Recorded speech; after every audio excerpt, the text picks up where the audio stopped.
Okay, 7-4. I might just cry. It was fun. Is that okay? Yeah, I was gonna say, okay, I want her to try to see.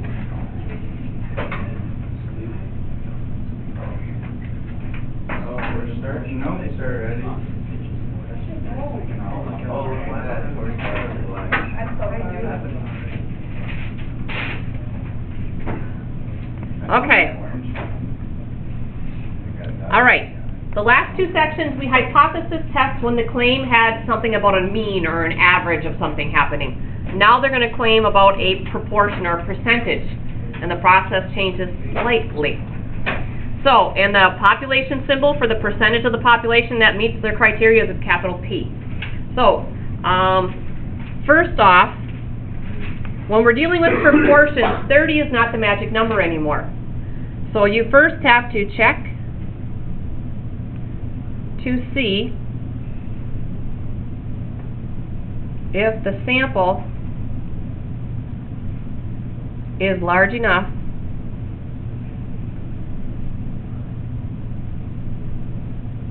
to be normal.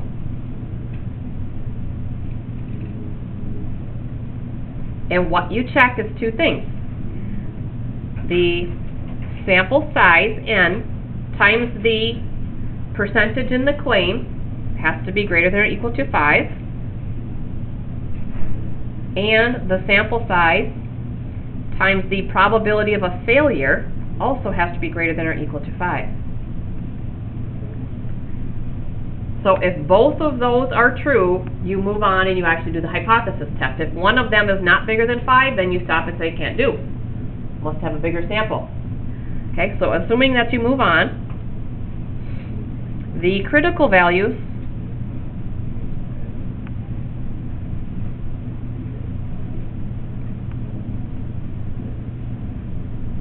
are z-scores. So you're going to use the z-table. There is no way to use the t-table with proportions.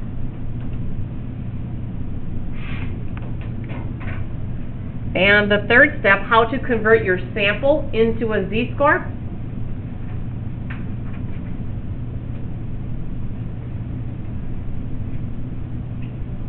Sample proportion, which we call p hat,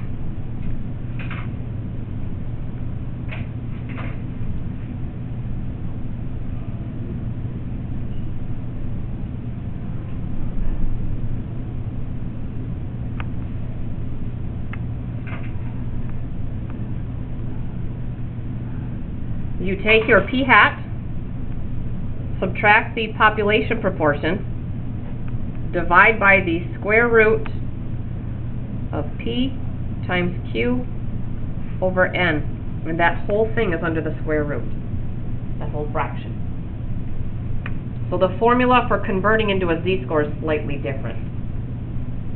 Otherwise, it's the same 5 steps. Write your claim, sketch your region, find your critical value, convert it into a z-score, see whether you land in the shaded or the unshaded. So that whole 5-step process just runs through these 3 sections. Okay, I have 2 examples. And that's it. Look, once we have the process, the notes get kind of short and sweet. Are we good? Okay, first claim.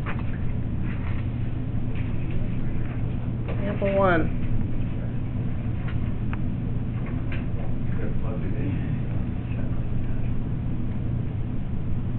The claim is that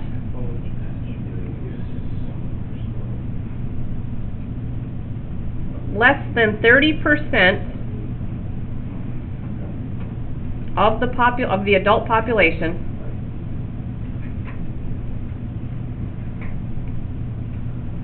have allergies. To test this claim, you take a sample of 86 adults and you find that 20% have allergies.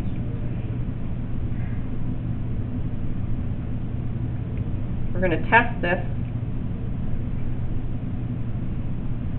at 5%.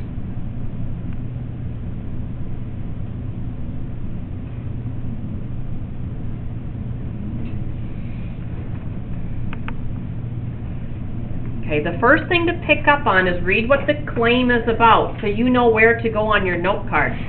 This claim, it doesn't use the word proportion, it gives you a percentage. So you've got to know that this is big P, the population percentage of the, the population percentage that have these allergies. So your claim has a P in it, telling you to come to this section of your note card. So if we rewrite the claim first, then we'll check to see that it's large enough. It doesn't matter which one of these two steps we do first. So the claim is that the population percentage that have allergies is less than 30%. Is the claim the ho or the ha? That is the ha. So then the ho would be? Opposite of that would be? Greater than or equal to? There's the ho. Okay, before we move on, because we're working with the P, we want to make sure the sample size of 86 is large enough. So the little side step, the little extra step that's in this section but not the rest, is check for normal. So we will check N times P has to be greater than or equal to 5, and N times Q has to be greater than or equal to 5. So our N is the sample size, that was 86.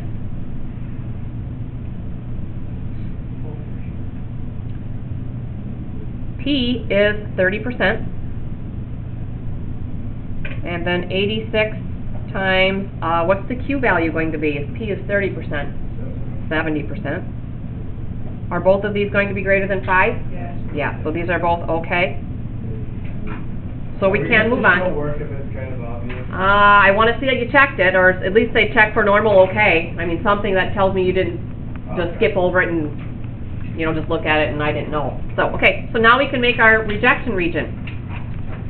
So now we come back. Which one of these determines where our rejection region is at? The ha always determines where our rejection region is at, and because the ha has a less than, our rejection region is going to be in the left tail. How much is shaded? That much. 5%.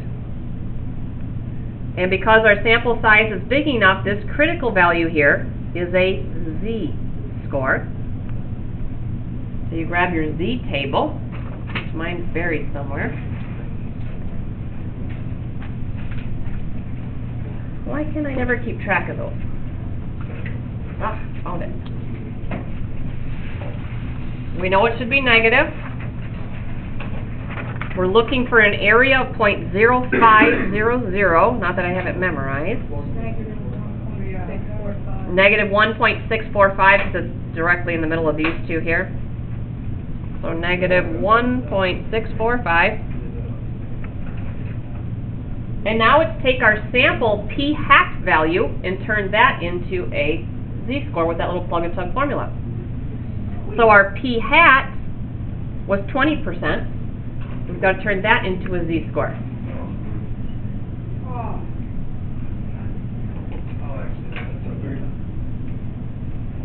So it's going to be 0.2 minus, the big P is 0.3, square root of, what's under there again? P times Q, so that would be 0.3 times 0.7 over 86.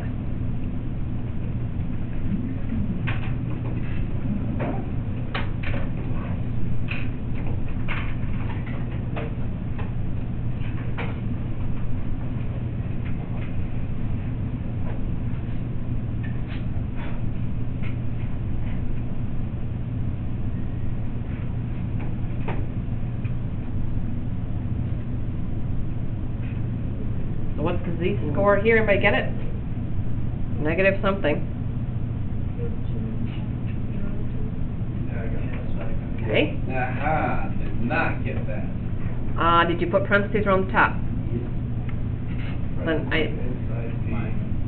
when they're really not necessary inside of here, Oh, yeah, that's true. because the square root, and then it'll do the multiplying before the dividing. Yeah. You hit the square root button? So when I'm putting the bottom line, Square root, yeah, 0.3 times 0.7. divide by 86, nothing special. Altogether. All together. Okay, got that. Okay, so, Oh, we're rejecting. Oh. if this is our 0, the rejection region starts at negative 1.645, we got negative 2.02, where does my sample land? In the reshaded, into the, call that the rejection. So we are going to reject the hope, because we always test the hope. Now use your poster, what can you say about the claim? It's true. Claim is true. Do we see it up there? Oh, what, you got? Reject, false? Nope, not the claim. No. We tested the hope. We tested this statement here. Oh. We always test the hope. Yes. We have to find the I don't know. 1.645, like, where does that even No one knows go? why. That determines where a rejection region starts. I have to know where that starts at. Why does To know where my sample lands. Is my sample going to land in the unshaded or the shaded? Oh. Because the shaded is reject the hoe, the unshaded is fail to reject the hoe. We know. No, the claim is just the hop.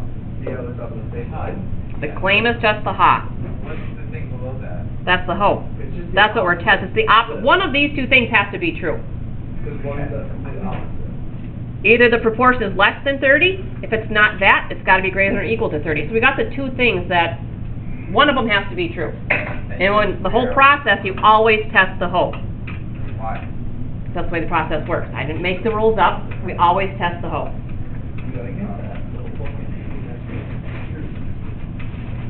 So we're going to see whether we're going to keep the hoe or throw the hoe away. That's all we're deciding there. So, is Hawk, or whatever, is that always like the original one? Ha, Like The claim? Yeah. Not always. The first, oh, okay. nope, Great. it's going to change right now. Glad you asked. Better answer this So the next one, we're gonna start with the hoe, and it's gonna go into the Hawk? That's right. No, you always check whether it's. Okay. There we go, that's why we do two. Why does it mean, I have not seen number one. Okay, number two. That's one of my favorite power movies. That's what I already know how to.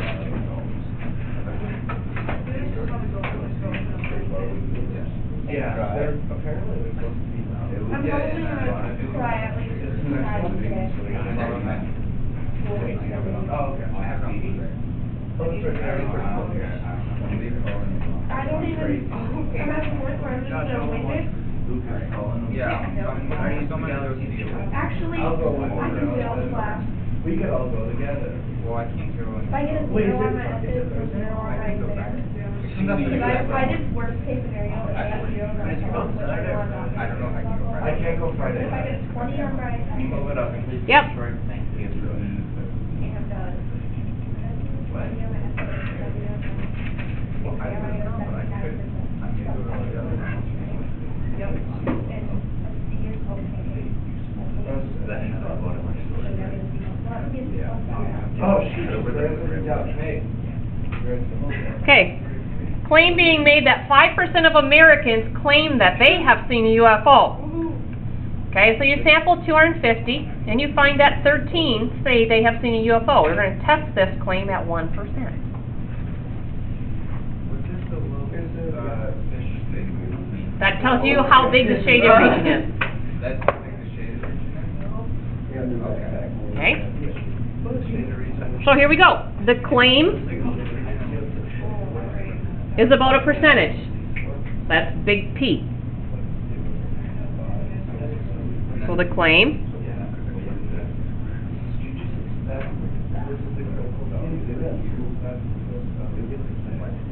what's my sign if it says that claim that 5% have seen a UFO?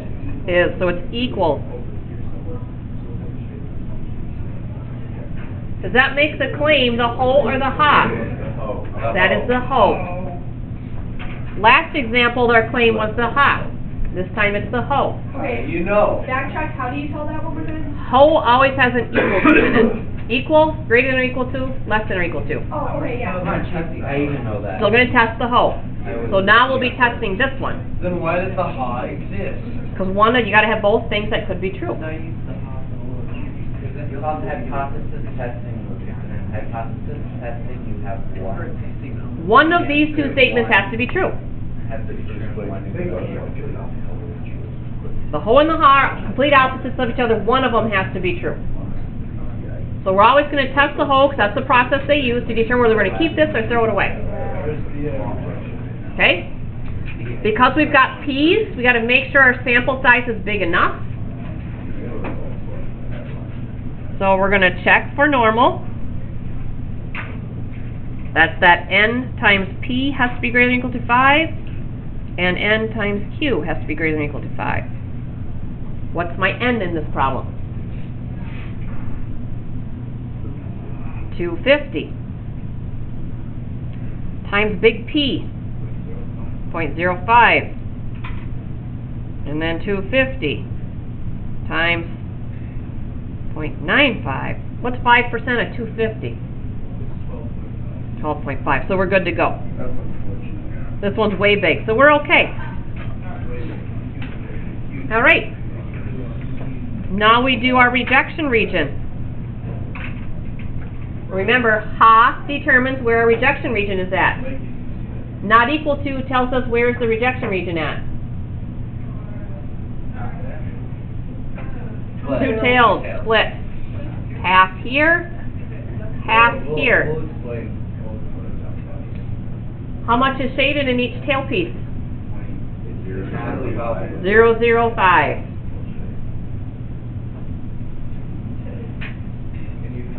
So you take half of the little fish. Yep. So now we've got to find these two z-scores. So looking for 0.005 on the negative side. Whoa, z-squared. Wait. 0,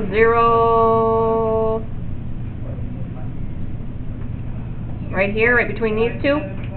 2.5, negative 2.575. And then positive 2.575. Okay. Now we've got to take our p hat and turn that into a z-score. Did I give you p hat? What does p hat represent? Remember, p hat's a percentage of successes from the sample. So it's 13 out of 250. I just didn't give you the percentage like I did in the first example. I gave you how many successes.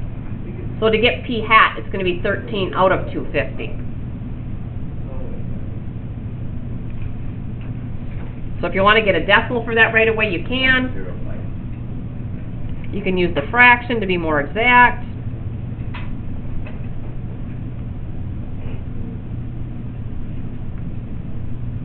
P, big P is 0.05, big Q is 0.95, sample size was 250.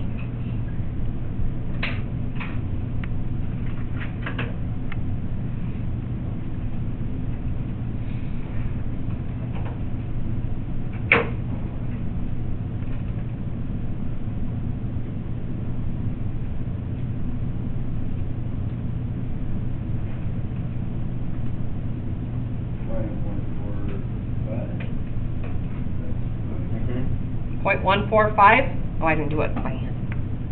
Are we in agreement with 1.15 then? Sure. Okay, so if this is 0 in the middle, positive 0.15 it came out, Yeah. so it's just a smidge above the mean here. So if I land in the unshaded, what conclusion do we make? Fail to reject. Fail to reject the hoe.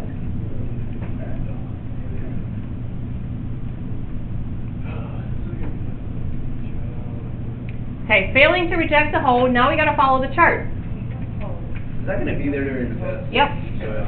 What did you say? Okay, claim was the hoe. Chart right to the right. Claim was the hoe. We did fail to reject the hoe. But not enough evidence to say that claim is false. Neat. It's either neat or actually. We just write neat? Yep. All caps. Okay. Is that like brand?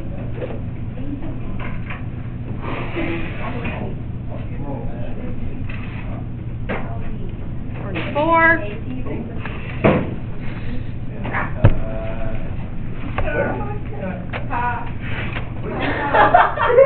JT, you're really not funny. That was funny, actually. That's funnier than rhyme. I don't know. That was kind of funny. You always copy my notes. I still can't get over my young. 8 through 12. That's big. I went and was talking about that at softball, and everybody was like, you're disgusting, you're so sensitive. I was like, okay, I want. I heard a lot of people